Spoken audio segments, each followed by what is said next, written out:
ఒకవేళ నమ్మేసి మీరు ఒక రిలేషన్ లో ఉంటారు, వాడేం చేస్తాడు, మీకు వాట్సాప్ కాల్ వీడియో కాల్ చేయమంటాడు, చేసి నూడుగా నాకు చూపించు అంటాడు.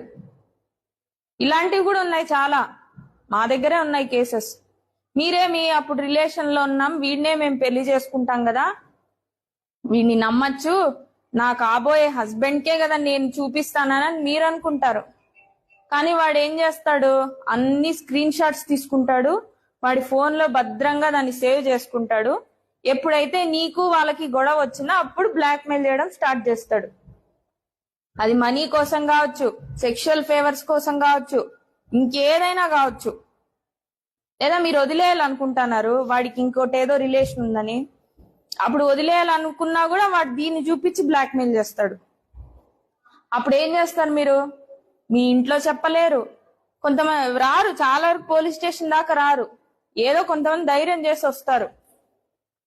కాబట్టి ఇలా ఇవన్నీ జరగడానికి ఎవరు ఫస్ట్ పర్మిషన్ ఇచ్చింది, మీరే కదా, అంతేనా?